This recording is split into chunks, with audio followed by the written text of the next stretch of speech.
Le pasteur principal par intérim, le pasteur Lessuji va délivrer le message intitulé « Raison d'action de grâce ». Je remercie la diaconesse Sosungwan pour la chance spéciale. Je vais introduire l'offrande orale offerte par Diacre Den Kim.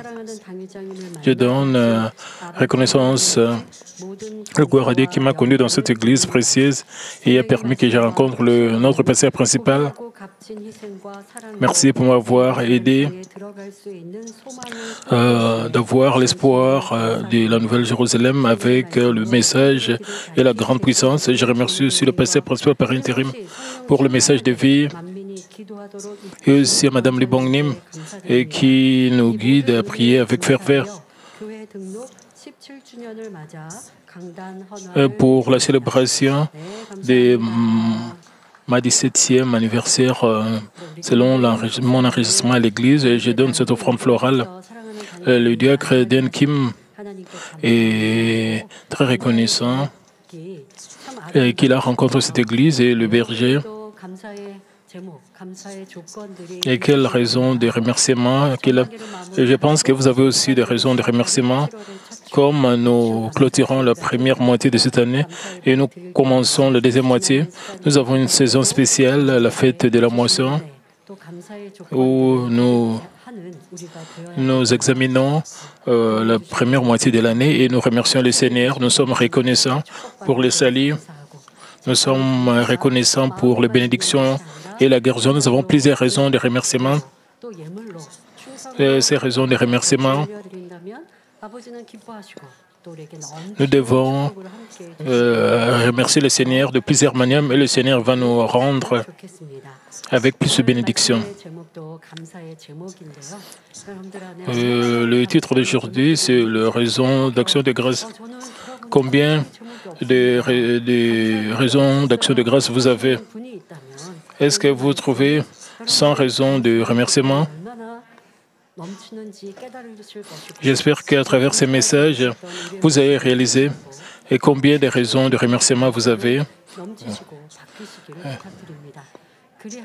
pour que vous puissiez avoir la joie venant du fond de votre cœur.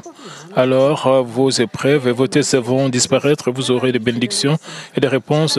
Comme nous avons entendu dans le culte du matin, puisque nous sommes dans l'Église, puisque nous confessons, nous ne recevons pas de réponse à cause de cela, nous devons plaire à Dieu. Nous devons offrir les raisons d'action de grâce. Frères et sœurs, la fête de la moisson est une fête célébrée en Israël quand Israël récolte le premier grain du blé. Et dans le christianisme coréen, le premier dimanche est observé comme le dimanche d'action de grâce, c'est la fête de la moisson. Pour célébrer cette fête de la moisson, j'espère que vous allez tous remercier Dieu pour la protection de Dieu pendant la première moitié d'année et pour la deuxième moitié. Je pense que vous allez dépendre de sa puissance et vous allez devenir victorieux. Et de plus, j'espère que le passage d'aujourd'hui va vous aider à graver ça dans votre cœur, les raisons que nous pouvons être reconnaissants et nous allons offrir un parfum de remerciement. Frères et sœurs, le psaume 100 confesse que Dieu est le Créateur et le souverain de tout l'univers et tout ce qu'il contient, y compris l'humanité. C'est un psaume d'action de grâce qui adore et loue Dieu. C'est simplement parce que l'Éternel Dieu est notre Créateur et notre Père, nous ne pouvons que louer son nom et lui rendre grâce. Mais si nous ne rendons grâce que lorsqu'il y a une raison d'action de grâce, ce n'est pas une vraie action de grâce. J'espère qu'à travers le message d'aujourd'hui, vous graverez une fois de plus profondément dans votre cœur pourquoi nous devons être reconnaissants du plus profond de notre cœur, peu importe les circonstances, peu importe l'occasion. J'espère que vous n'allez pas oublier cela. Et vous pouvez dire, je n'ai pas de raison d'action de grâce. Comme vous écoutez ces messages, À travers ces messages, vous allez réaliser que vous avez clairement les raisons d'action de grâce.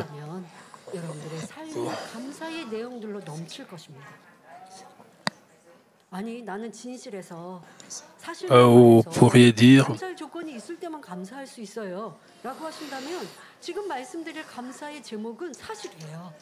je parle au sujet des raisons d'action de grâce, c'est la vérité. Ce sont les raisons pour la raison d'action. Par exemple, le salut, et c'est une raison d'action de grâce. Je pense que vous allez garder cela à l'esprit. En faisant cela, votre vie va changer. Vous serez rempli de réponses et de bénédictions. La première raison pour laquelle nous devons toujours être reconnaissants est que nous qui étions destinés à l'enfer à cause de nos péchés avons reçu l'autorité de devenir enfants de Dieu par l'œuvre rédemptrice de Jésus-Christ sur la croix. Cela doit être notre raison la plus fondamentale d'action de grâce et même notre gratitude éternelle ne suffirait pas. Nous lisons dans Romains 5, 17, « Si par l'offense d'un seul la mort a régné, par lui seul, à plus forte raison ceux qui reçoivent l'abondance de la grâce et du don de la justice régneront-ils dans la vie par Jésus-Christ lui seul ?» En raison de la désobéissance d'Adam, l'ancêtre de l'humanité, les péchés sont entrés dans le monde et sa progéniture était destinée à marcher sur le chemin de la mort en étant pécheur. Mais par une action juste, par l'œuvre rédemptrice de Jésus-Christ sur la croix, nous avons été pardonnés, nous sommes devenus enfants de Dieu, qui est la grâce merveilleuse de Dieu. Ainsi, comment pourrions-nous ne pas être toujours reconnaissants de la grâce de Dieu qui nous a donné son Fils unique pour pardonner nos péchés et nous conduire au ciel éternel?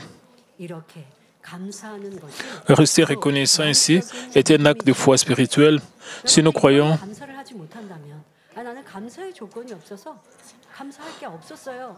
et si vous n'êtes pas reconnaissant, si vous dites des choses comme si vous n'êtes pas reconnaissant, vous n'avez pas la foi spirituelle. Peu importe combien votre vie soit difficile, par le fait que nous sommes sauvés, nous devons déborder de joie parce que nous avons la foi spirituelle. Et si nous partageons la première raison d'action de grâce avec le païen, ils ne vont pas accepter parce que, mais nous savons, puisque nous sommes sauvés, devons être reconnaissants. Si nous croyons en sa grâce du salut de tout notre cœur, aucune pauvreté, maladie, trouble ou épreuve ne peut nous enlever notre gratitude. Si vous avez une telle foi spirituelle, vous devez vérifier, examiner si vous avez une telle gratitude. Vous devez examiner cela dans votre vie chrétienne. Nous trouvons dans Hébreux 11, 35 à 38, des femmes recouvrèrent leur mort par la résurrection, d'autres furent livrées au tourment.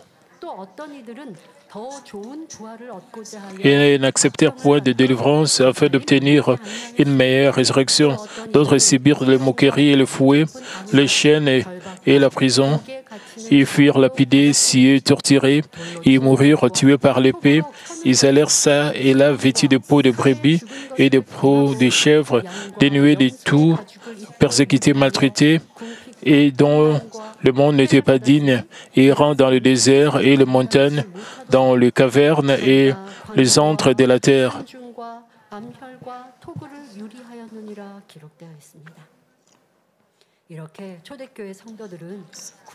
Puisque les premiers membres de l'Église croyaient en la grâce du salut du fond de leur cœur, ils n'avaient pas peur des ennuis et des persécutions qui se présentaient à eux alors qu'ils gardaient leur foi. Au contraire, ils ont triomphé dans la joie. Nous devons également posséder une telle foi spirituelle afin de pouvoir offrir une gratitude sincère pour la grâce du salut en toutes circonstances ou situations. La deuxième raison pour laquelle nous devons être toujours reconnaissants est que nous avons l'espoir d'un ciel éternel. Même lorsque nous subissons une expérience intense ou épuisante loin de chez nous, si nous sommes convaincus que nous avons notre maison pour nous reposer et que nous y retournerons, cette brève expérience n'aura pas d'importance, quelle qu'elle soit. Mais ceux qui n'ont pas de maison pour Et rester même après le coucher du soleil et la tombée de la nuit sont sans espoir. Ils doivent passer toute la nuit épuisés, fatigués chez un étranger. En tant que croyants de Jésus-Christ, nous pouvons aussi traverser des moments aussi hardis et exténuants comme un voyageur. Mais puisque nous avons l'espoir de retourner dans notre demeure éternelle et céleste que Dieu a préparée pour nous, nous sommes plus que capables de vaincre. Si nous n'avons aucun espoir pour le ciel, nous n'aurions pas à faire d'efforts pour croire en Jésus-Christ, assister au culte, prier sans cesse et rester fidèles.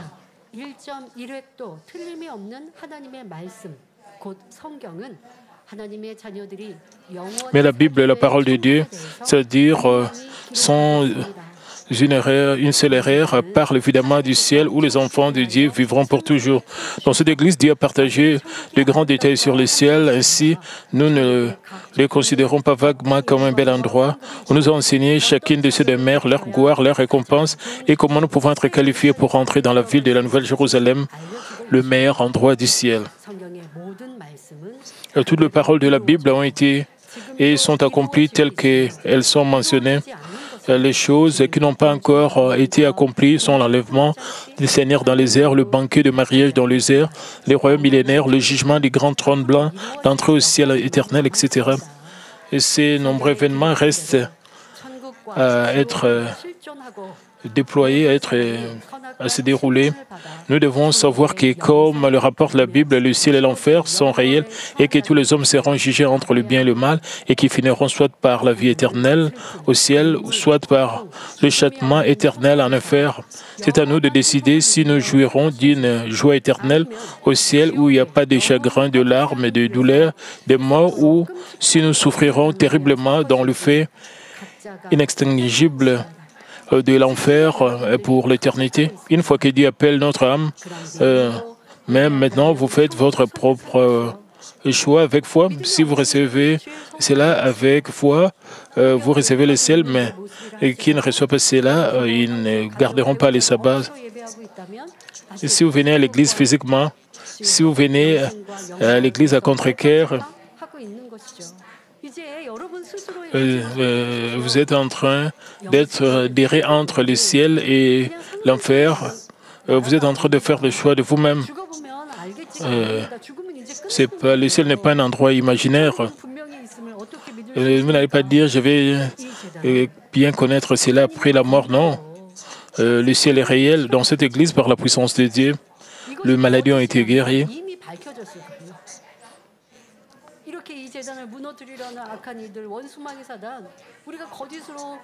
Il y a beaucoup de méchants qui veulent détruire notre Église, même si nous montons, fabriquons tous ces témoignages, et cela sera déjà révélé. Mais la puissance de Dieu dans cette Église est réelle.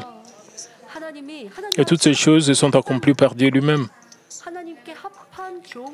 Ceux qui sont en propriété de Dieu, ceux qui sont qualifiés, les serviteurs de Dieu qui sont qualifiés, et à travers les hommes de Dieu, pas par n'importe quel pasteur, n'importe quel serviteur de Dieu. Et nous savons que c'est difficile de trouver des gens qui manifestent vraiment la puissance de Dieu. Et ceux qui veulent vraiment glorifier Dieu, et Dieu accorde la puissance à de tels serviteurs pour qu'ils puissent manifester ces œuvres qui sont au-delà de la capacité humaine et pour démontrer que Dieu est vivant. Les gens disent que si vous me montrez Dieu, je vais croire. Mais ces gens arrogants disent si Dieu existe vraiment, il peut se présenter lui-même devant moi. Pourquoi il ne se présente pas lui-même devant moi? Mais vous devez savoir que Dieu est vivant. Si le pécheur voit Dieu, ils vont mourir. Et c'est pour cela que Dieu ne peut pas se présenter devant le pécheur. Mais il manifeste qu'il est vivant. Il prouve que la Bible est vraie à travers les hommes de Dieu en manifestant sa puissance. Il démontre qu'il est vivant, que le rapport au sujet du ciel et de l'enfer sont vrais. Et il montre des preuves tangibles à nous. Mais il y a des gens qui errent toujours entre le ciel et l'enfer. Ils sont en train de douter si Dieu existe vraiment, si le ciel existe vraiment. Il y a de tels gens. Vous ne devez pas être indécis comme cela. Ce n'est pas la vraie foi.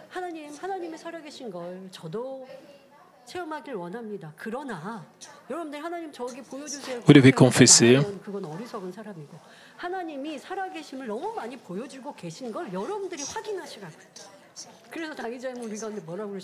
Nous avons vu à plusieurs reprises que Dieu est vivant et le pasteur principal, ceux qui partagent le témoignage.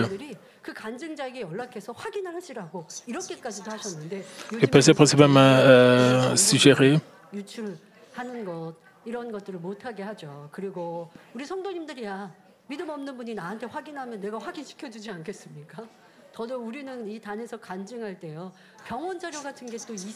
quand nous partageons le témoignage à partir de la chair, nous avons besoin de données médicales.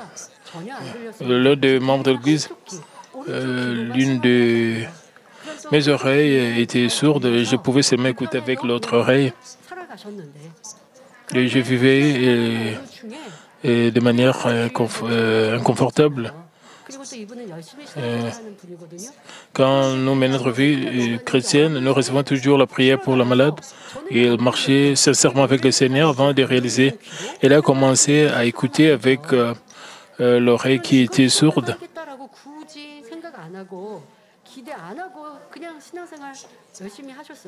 Et elle ne s'attendait pas qu'elle serait guérie, mais à un certain point, elle a réalisé qu'elle a commencé à entendre avec cette oreille qui était sourde. Et je lui ai demandé, est-ce que vous avez un rapport médical à ceci? Parce qu'elle ne s'attendait même pas à recevoir des réponses. Elle n'est même pas allée à l'hôpital pour avoir le rapport médical.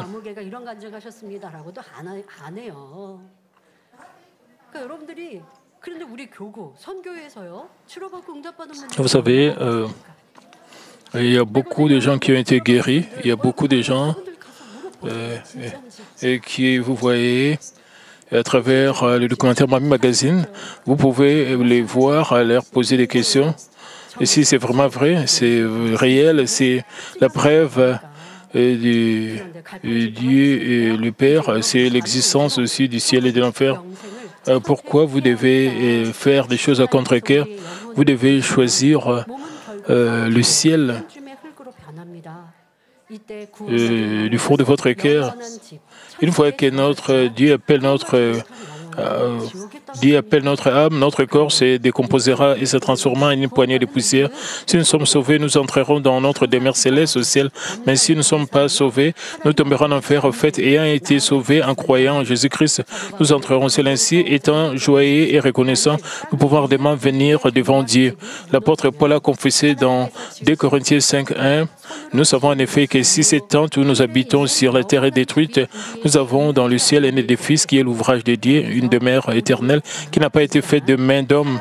Dans ce verset, notre tente terrestre, notre maison fait référence à notre corps où habite notre esprit et notre âme. Une fois que notre corps, notre tente terrestre sera démoli, c'est-à-dire une fois que notre vie sur cette terre sera terminée, nous aurons notre demeure céleste éternelle que notre Seigneur a préparée pour nous. Avec cet espoir dans notre cœur, nous pouvons rester toujours reconnaissants. Et la troisième raison pour laquelle nous devons toujours être reconnaissants est que Dieu ne nous a pas seulement donné l'espoir d'un ciel éternel, mais nous a assigné des devoirs pour son royaume. Le ciel est ce que nous devons prendre par la force, et dans son royaume, nous récoltons selon ce que nous avons sémé.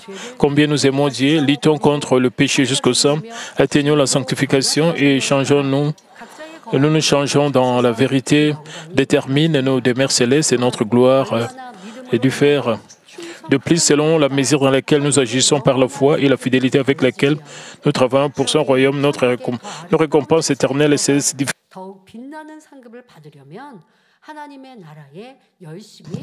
Par conséquent, pour entrer dans une plus belle demeure céleste et recevoir des récompenses plus glorieuses, nous devons rester fidèles au royaume de Dieu. Disons que nous sommes nés d'eau et d'esprit et que nous devenons une nouvelle créature, mais si nous n'avons rien fait pour le royaume de Dieu, nous ne recevons aucune récompense comme les criminels crucifiés juste à côté de Jésus.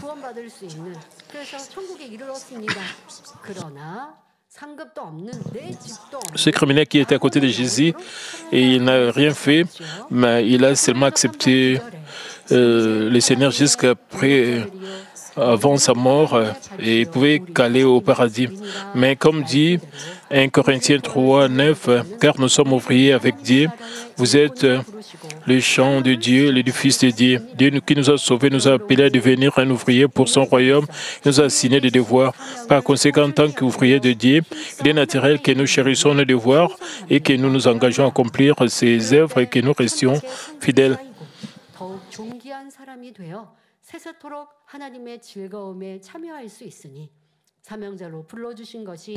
En conséquence, nous accumulerons des récompenses dans les ciels, deviendrons plus honorables et entrerons dans la joie de Dieu pour toujours. Alors, nous devrions être reconnaissants d'avoir été assignés à des tâches. Pendant que vous écoutez ce message, est-ce que l'un de vous pense « Je n'ai pas encore reçu des devoirs », même si l'Église ne vous a pas assigné de devoirs officiellement, il n'y a pas de limite à ce que nous pouvons faire pour le royaume de Dieu. L'un de nos devoirs est de partager l'Évangile, qui est la grande commission que notre Seigneur a donnée avant son ascension, conduire de nombreuses âmes sur la voie du salut et la plus haute vocation que tout enfant de Dieu sauvé doit accomplir. De plus, assister à des réunions de prière comme la réunion de prière de Daniel et continuer à prier pour l'Église et l'évangélisation mondiale et l'expansion du royaume de Dieu est également un devoir précieux que nous devons accomplir en tant qu'enfants de Dieu. C'est aussi notre précieux devoir de nous engager à nous rassembler, à faire le bien et à aider les nécessités, à partager l'amour du Christ et à jouer le rôle de lumière et de sel dans ce monde. Où que nous soyons, dans tout ce que nous faisons, nous pouvons faire quelque chose pour le Seigneur. Nous pouvons commencer par ramasser des ordures dans le sanctuaire. Ainsi, vous ne devriez pas vous contenter de recevoir le salut, d'obtenir la citoyenneté céleste. À partir du moment où vous réalisez l'amour du Seigneur, j'espère que vous ferez tout ce que vous pouvez pour le royaume de Dieu.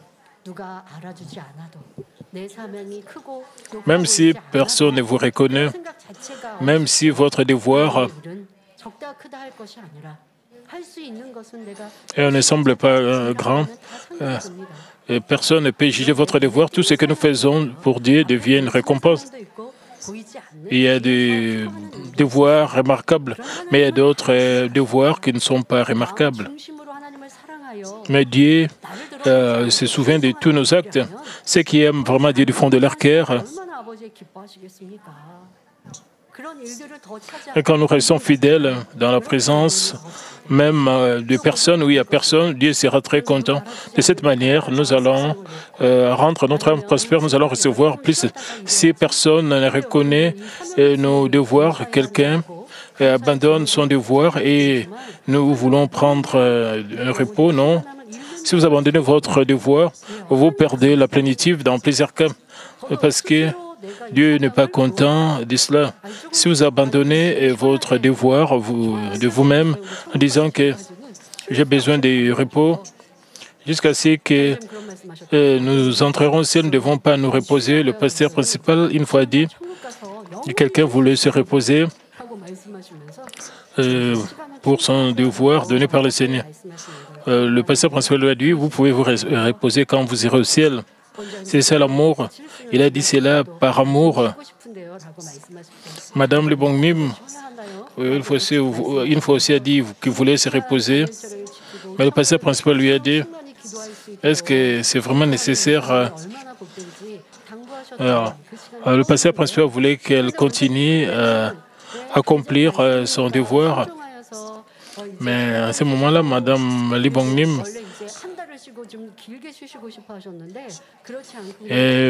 voulait avoir un long repos parce que le pasteur principal a dit cela. Et elle a juste pris un petit repos. Pendant les épreuves,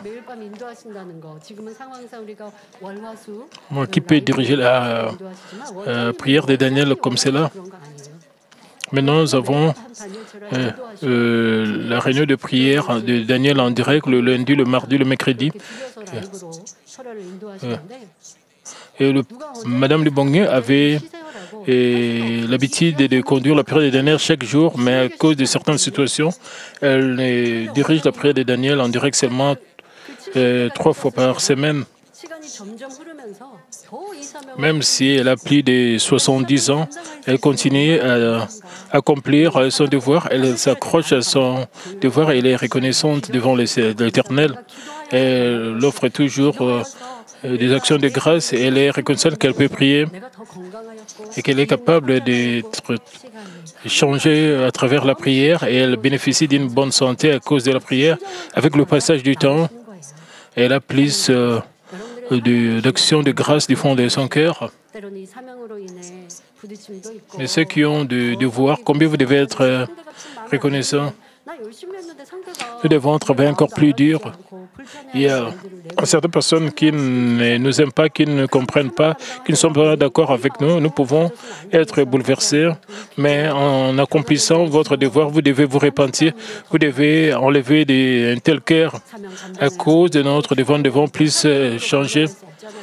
Puisque nous devons accomplir notre devoir, nous devons être remplis, nous devons être dans la plénitude du Saint-Esprit. Combien nous devons être reconnaissants parce que nous pouvons faire prospérer notre âme. Mais il y a des gens qui ont abandonné leurs devoirs, qui ont négligé leurs devoirs dans le Seigneur. Nous devons nous repentir de cela et récupérer cela rapidement. Quand le Seigneur, une fois que le Seigneur appelle votre âme, vous risquez de ne pas avoir de récompense. Si vous n'accomplissez pas très bien votre devoir, nous devons être fidèles dans la maison de Dieu. Alors vous pouvez même élargir votre maison au ciel. Comment vous pouvez rejeter cela? Nous allons vivre pour toujours au ciel. Vous rejetez votre devoir parce que vous n'avez pas, si vous croyez vraiment du fond de votre cœur, vous allez sentir comme faire plus pour votre devoir. Alors vous devez vous repentir complètement d'avoir négligé votre devoir. Comment est-ce que vous avez commencé à négliger votre devoir? Si vous vous sentez bouleversé, si vous vous aimez vous-même plus que Dieu, si vous voulez prendre un peu du repos,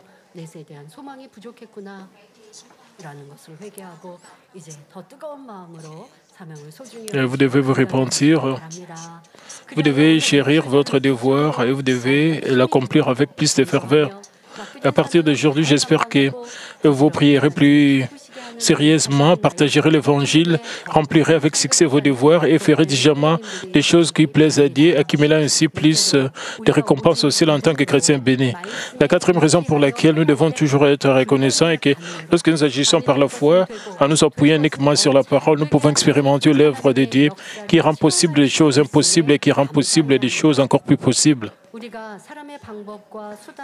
Nous pouvons nous retrouver dans une situation désespérée où nous ne pouvons pas résoudre nos problèmes malgré avoir impliqué toutes les voies de l'homme et n'avoir d'autre choix que d'abandonner. Même ainsi, nous devons rendre grâce au Dieu Tout-Puissant qui est notre vrai Sauveur. Vous savez, dans le monde, est-ce que vous avez été fatigué, épuisé, ou vous n'avez pas d'espoir? Il n'y a pas d'aide autour de vous. J'étais aussi dans cette situation. Et quand je me suis trouvé dans cette situation, j'avais cette quatrième raison de remerciement. À cause de la situation, nous ne devons pas être découragés. Même s'il n'y a personne qui peut nous aider, nous avons notre Dieu qui est au ciel. Puisque nous avons Dieu, il pose sa main sur nous. Mais si vous impliquez vos pensées charnelles, vous aurez des inquiétudes et des anxiétés. Nous devons rester concentrés sur Dieu. Nous pouvons seulement fixer nos yeux sur Dieu et lever nos yeux vers le ciel. Même par nos épreuves, nous pouvons fortifier notre foi. Ce n'est pas que nous pouvons avoir cette foi de nous-mêmes, mais c'est Dieu le Père qui nous donne cette foi, puisque nous avons apprécié le pasteur principal. Le pasteur principal est toujours rempli de joie et de remerciements. Il pense toujours à Dieu. Il essaye toujours les choses pour plaire à Dieu. Quand il avait des problèmes, il a essayé de faire des choses qui plaisaient plus à Dieu. Quand il était dans une situation difficile, Et financièrement, il a plus aidé les nécessités, il a donné plus d'offrandes à Dieu. Et si vous impliquez les pensées charnelles, ça sera très compliqué. Bien que nous étions dans des situations financières difficiles, il a essayé de donner à Dieu plus. Il a essayé de faire des choses qui plaisaient plus à Dieu comme résultat. Selon sa foi, Dieu a agi en sa faveur. Même les choses impossibles sont devenues et se sont transformées en choses possibles. Nous avons vu cela à travers l'histoire de Manmin. Ainsi, quand nous regardons tout autour de nous, nous n'avons seulement l'aide venant de Dieu. Nous devons être reconnaissants et joyeux. Sans Dieu le Père, nous ne pouvons pas vivre même un seul jour. Pour moi, puisque j'ai Dieu le Père, j'étais très reconnaissante. Et cela doit être notre action de grâce du fond de notre cœur. Et Dieu le Père va nous regarder avec ses yeux d'amour, il va nous encourager, il va rendre même les choses impossibles possibles. La raison est que les louanges de gratitude que nous offrons avec foi sont la clé pour faire descendre la grande œuvre de Dieu, expérimenter sa puissance. Dans Actes chapitre 16, nous constatons que Paul et Silas ont été arrêtés alors qu'ils partageaient l'évangile du Seigneur, ont été bâtis avec des verges, ont été emprisonnés. Même dans cette situation, Paul et Silas ne désespéraient pas et ne se plaignaient pas. Au contraire, ils offraient des hymnes et des louanges à Dieu. Puis un grand tremblement de terre se produisit tout d'un coup, faisant trembler la prison, ses portes s'ouvrirent et ses chaînes se détachèrent. Ce qui fut l'œuvre de Dieu. S'appuyant sur la parole de Dieu, il est loué avec joie et rendait grâce. Puis quelque chose de totalement au-delà de l'attente de l'homme s'est produit. Et comme nous sommes liés par les chaînes de tribulation et des afflictions, si nous nous contentons de grogner et de nous plaindre, les chaînes seront d'autant plus resserrées. Mais si nous offrons à Dieu des louanges, d'actions de grâce de notre cœur, l'œuvre de Dieu se manifestera de manière merveilleuse, tout comme un tremblement de terre peut bouleverser les choses, et nous pouvons gagner la paix et la vie. Pour cette raison, l'ennemi diable et Satan mettent tout en œuvre pour que nous finissions par nous plaindre et nous piéger avec des paroles de nos lèvres. Il recherche toutes les occasions de nous inciter à dire des contre-vérités, à impliquer des pensées charnelles, hostiles à Dieu, nous faisant ainsi tomber dans une fosse de la mort. Mais si nous restons fermes sur le roc, la parole, et comptons sur la puissance de Dieu qui rend possible l'impossible, nous pouvons chasser n'importe quel type d'épreuve. De plus, quelle que soit la situation dans laquelle nous nous trouvons, nous pouvons expérimenter l'œuvre merveilleuse de Dieu qui rend possible l'impossible. Quand nous faisons confiance à Dieu, quand nous ne nous plaignons pas, mais nous faisons des confessions de foi, des confessions positives, alors, même si vous avez écouté beaucoup de messages, mais si vous regardez la réalité, vous impliquez vos pensées charnelles, vous avez des soucis, des inquiétudes, des anxiétés, vous partagez vos difficultés avec les autres. Les gens demeurent dans la chair comme cela. Qu'est-ce que vous devez faire? Vous devez vous préserver d'être affecté par l'ennemi diable. C'est pour cela que vous devez rejeter le mal et la contre-vérité. Autant que vous rejetez le péché et le mal, l'ennemi diable ne peut pas vous pénétrer. Et vous pouvez faire confiance au Dieu Tout-Puissant pendant vos épreuves et vos difficultés, et vous pouvez dépendre de lui. Et pendant vos épreuves et vos difficultés, il y a des gens qui ne fixent pas leurs yeux sur Dieu, mais qui deviennent fatigués et épuisés. Il y a encore des gens comme cela. Mais nous devons croire,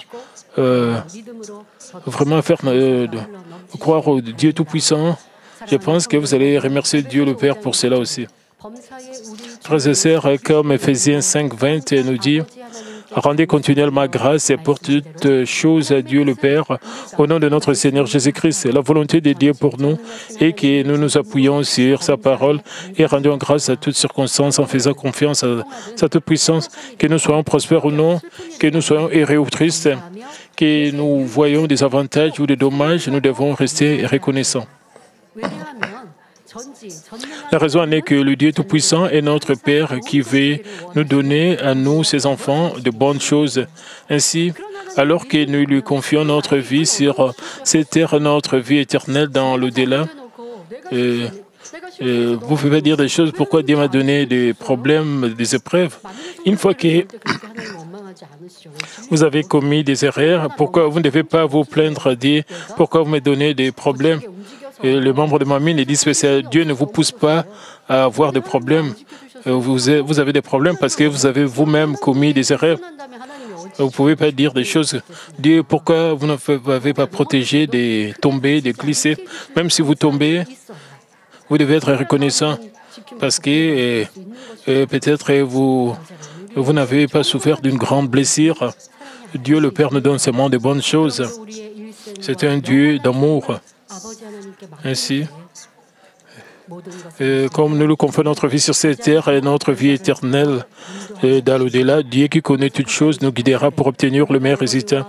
Nous trouvons dans Romains 8, 28, nous savons du reste que toutes choses concourent au bien de ceux qui aiment Dieu, de ceux qui sont appelés selon son dessein.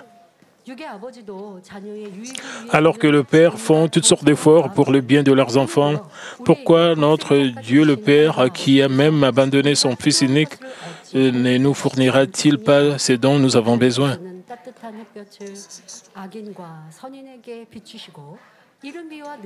Dieu permet la chaleur du soleil aux méchants et aux bons et envoie également la pluie sur les justes et les injustes.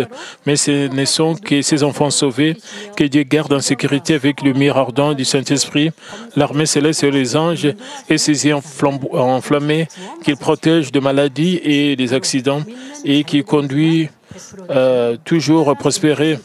C'est une faveur extraordinaire accordée à ses croyants seulement. Ainsi, nous avons confiance en Dieu et qui nous conduit le mieux possible. Lui confions tout et agissons selon sa parole. Ensuite, nos remerciements offerts dans les moments difficiles se transforment en prospérité. Nos remerciements offerts au milieu de la douleur, de maladie, apportent une bonne santé. Et nos remerciements offerts dans le moment de deuil se transforment en joie. Par conséquent, nous devons toujours être reconnaissants que Dieu nous a donné la grâce du salut, nous a permis le ciel éternel, nous a assigné des devoirs pour son royaume et nous a laissé accumuler des récompenses. Ce faisant, nous devons être fidèles. Et je prie que vous appréciez que Dieu nous permette de faire l'expérience de son œuvre consistant à rendre possible des choses impossibles et possibles encore, plus encore, et à toujours être habilité par lui. Jésus a dit dans Jean 6, 53, en vérité, je vous le dis, si vous ne mangez la chair du Fils de l'homme, si vous ne buvez son sang, vous n'avez point la vie en vous-même. Une fois ces sermons terminés, nous aurons la Sainte Seine pour célébrer la fête de la moisson en mangeant le pain et en buvant le vin. Notre participation à la Sainte Seine et le fait de manger le pain, c'est manger la chair de Jésus, ce qui signifie faire du pain la parole de Dieu mentionnée dans les 66 livres de la vie, mais tout en menant la vie chrétienne. Certains chrétiens ne parviennent pas à garder la parole de Dieu à l'esprit. Ils laissent passer le message par une oreille et sortent par l'autre. Ils l'ont simplement comme connaissance dans leur tête. Ce n'est pas manger spirituellement la chair du Fils de l'homme. Et manger la chair du Fils de l'homme, c'est graver la parole dans notre cœur et cultiver notre cœur en esprit. À cette fin, il est crucial que nous adorions Dieu en esprit et en vérité. Ce que nous devons faire fondamentalement, quand nous écoutons la parole, nous devons appliquer la parole dans notre vie selon la parole de Dieu. Nous devons trouver les endroits où nous avons violé la parole de Dieu. Nous devons appliquer la parole de Dieu à nous-mêmes. Ce sont les choses basiques de graver la parole en nous. Donc, il est crucial que nous adorions Dieu en esprit et en vérité. Comme dit dans Jean 4, 24, Dieu est esprit, il faut que ceux qui l'adorent en esprit et en vérité. Nous devons adorer Dieu le Père de tout notre cœur et sincérité dans la plénitude de l'esprit. Ce n'est qu'alors que le Saint-Esprit travaillera en vous, vous éclairera sur la signification spirituelle de la parole, afin que vous puissiez la graver dans votre cœur et en faire du pain. En particulier, si vous êtes un ouvrier de l'Église ou si des tâches vous ont été assignées, vous devez faire du pain de la parole et fortifier votre foi et renforcer votre foi, atteindre une plus grande croissance spirituelle. Mais si vous n'adorez pas Dieu en esprit et en vérité, offrez à Dieu un sacrifice charnel, combien cela est regrettable. Par exemple, si vous n'acceptez pas ce qui est proclamé à partir de l'autel, et comme la parole de Dieu, mais que vous le jugez en impliquant vos pensées charnelles, vous ne pouvez pas expérimenter l'œuvre du Saint-Esprit.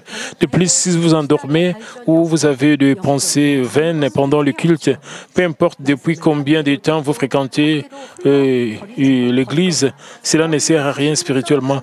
Vous ne montrez aucune amélioration spirituelle. Au contraire, vous laissez entrer la parole pendant une année et sortir pendant l'autre. Comme vous avez plus de connaissances de la parole, vous devenez arrogant et commettez des péchés de jugement et de condamnation des autres. Ainsi, pour manger la chair du Fils de l'homme, vous devez avant tout méditer quotidiennement sur la parole que vous avez entendue, prier avec ferveur, en vous y tenant afin de pouvoir l'accomplir pleinement dans votre cœur. Aggravant ainsi la parole dans notre cœur, à travers le Saint-Esprit demeurant dans notre cœur, nous faisons l'expérience d'œuvres vivifiantes et faisons grandir notre esprit, à savoir la contre-vérité et la chair, qui sont les opposés de la vérité, nous sont retirés et nous nous transformons progressivement en hommes de vérité, des hommes d'esprit. Pour que cela se produise, nous devons manger le sang du Fils de l'homme ainsi que sa chair au cours d'un repas.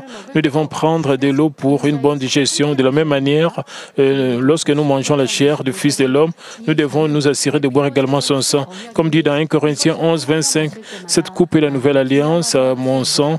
Faites ceci en mémoire de moi toutes les fois que vous en boirez. » Le vin représente le sang du Fils de l'homme, à savoir le sang de notre Jésus. Comme nous mangeons la chair du Fils de l'homme, nous devons boire son sang. Ce n'est qu'alors que nous pourrons obtenir la vie éternelle. Quelle en est la raison spirituelle? Selon la loi du monde spirituel, le salaire du péché, c'est la mort.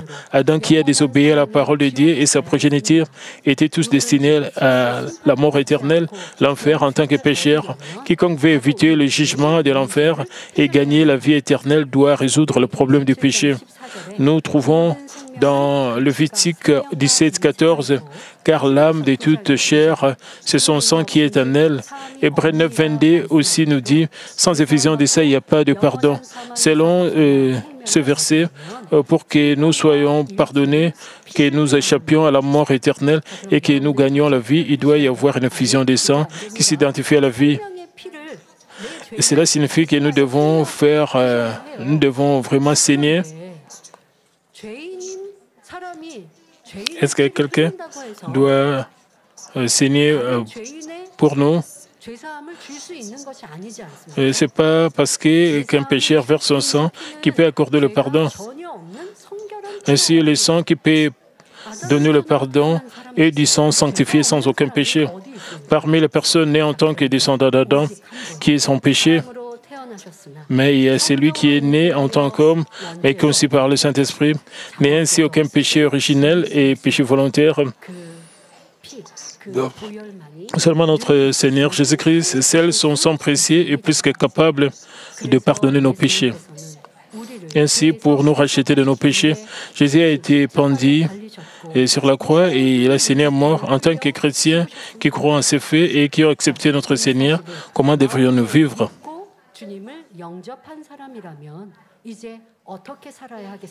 Nous devons toujours être reconnaissants envers Dieu le Père qui nous a accordé la grâce du salut et envers notre Seigneur qui nous a donné la vie et obéir selon leur volonté.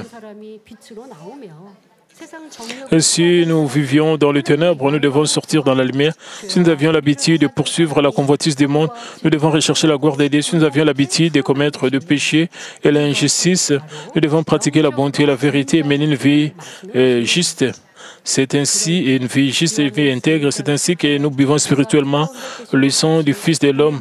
Ensuite, comme dit dans 1 Jean 1,7, « Mais si nous marchons dans la lumière, comme il est lui-même dans la lumière, nous sommes mutuellement en communion et le sang de Jésus, son Fils, nous purifie de tout péché.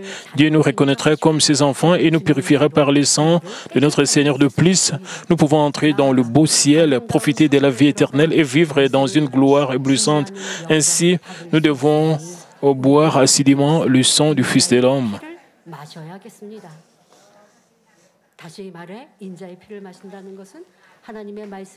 À savoir,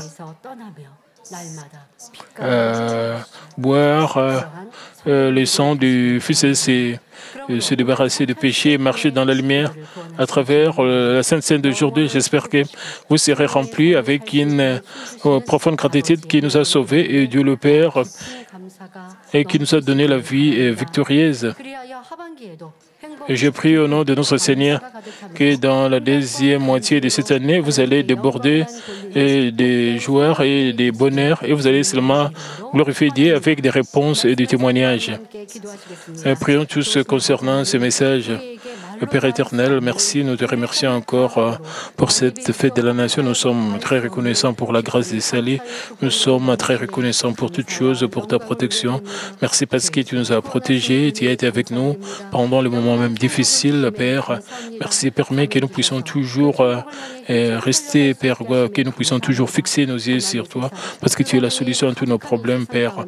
Merci pour toutes choses. Permets que nous soyons complètement transformés, que nous puissions seulement, Père, suivre, Père de gloire, Seigneur, et ta volonté, que nous puissions vivre, Père, selon ta volonté, Père. Merci pour toutes choses.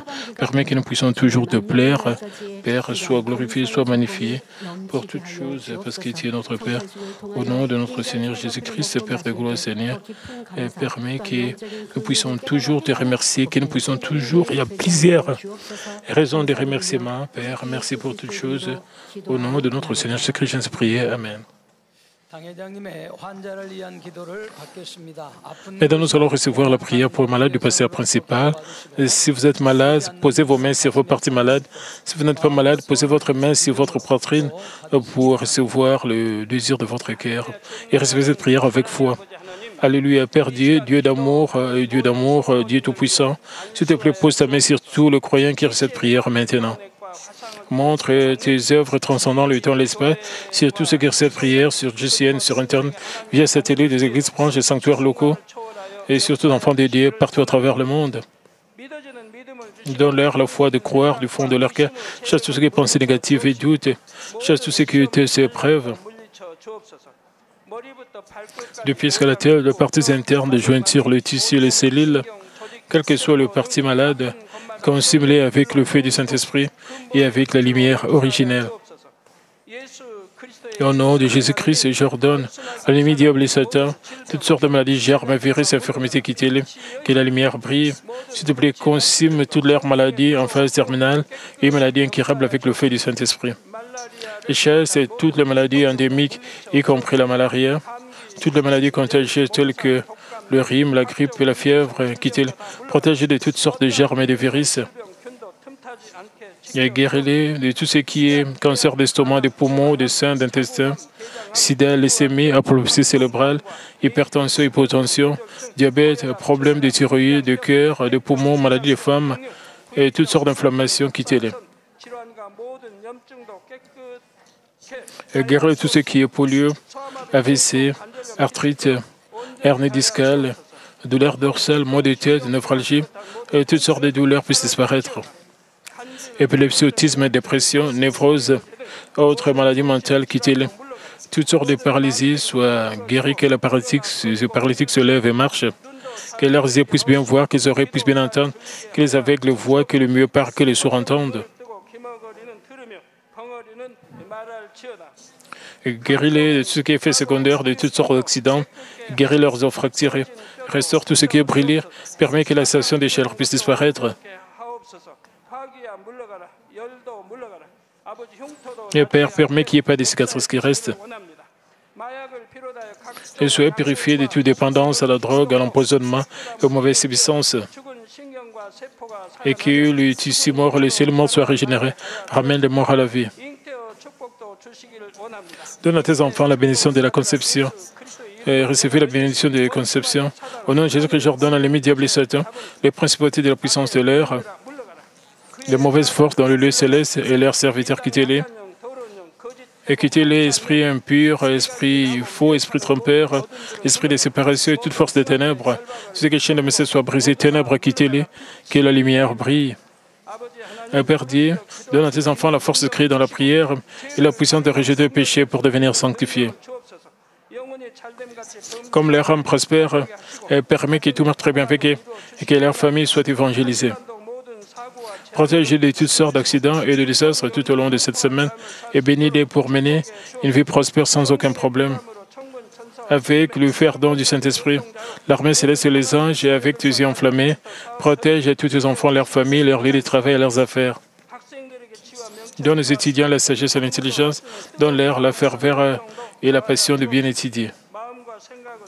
S'il te plaît, garde leur cœur pensé des choses mondaines et permets qu'ils puissent t'aimer avec plus de ferveur. Que tes enfants mangent ou boivent, ou dans tout ce qu'ils feront, et permets qu'ils puissent le faire pour te glorifier, Père Dieu. Et qu'ils soient capables de témoigner au sujet de Dieu vivant en disant « J'ai rencontré, expérimenté Dieu, j'ai reçu ses réponses et ses bénédictions. » Père Dieu, merci. Et sois glorifié toi seul. Au nom de notre Seigneur Jésus-Christ, j'ai ainsi prié. Amen.